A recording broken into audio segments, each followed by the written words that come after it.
Laurent Hertman, bonsoir. Alors, l'actualité politique, c'est le coup d'envoi de la campagne officielle des législatives pour les 324 candidats en lice pour ce premier tour. Oui, record battu en effet pour briguer les 23 sièges de députés en Languedoc-Roussillon.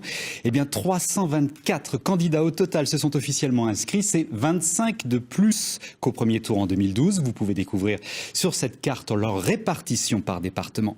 Une douzaine de partis seront ainsi représentés, plus une multitude de candidats sans investiture. Exemple, dans la deuxième circonscription de l'Hérault, pas moins de 24 candidats veulent être députés.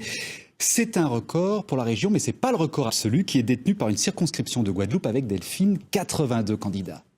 Et en Lozère, Florent, les candidats étaient conviés aujourd'hui à débattre de la problématique agricole. Des candidats invités par les syndicats d'agriculteurs afin de les inciter à signer une charte pour le développement agricole. Un grand oral auquel 7 des 13 candidats lozériens ont répondu présents. Un reportage de Fabien Farge et de Yannick Le Ternier. Premier secteur économique de la Lozère, l'agriculture concentre 14% de la population active du département, contre 4% au niveau national.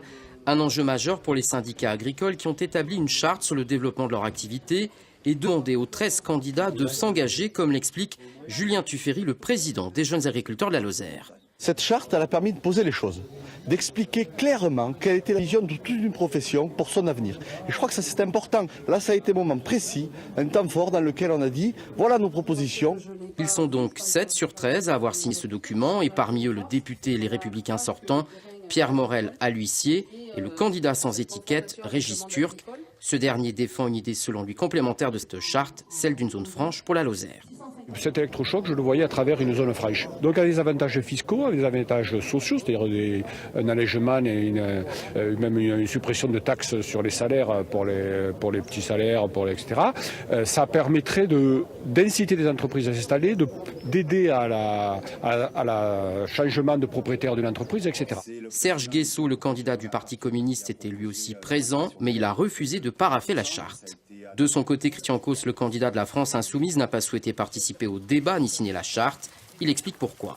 Aujourd'hui, la Lozère, avec son caractère rural, qui est considéré comme un handicap dans la société néolibérale, avec la transition écologique que nous voulons faire et le passage à une agriculture paysanne et bio, ce qui est aujourd'hui considéré comme un handicap peut demain devenir, grâce à notre projet de transition écologique, un atout pour notre département.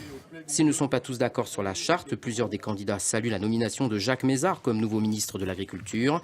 Le sénateur du Cantal, voisin de la Lozère, est très bien perçu.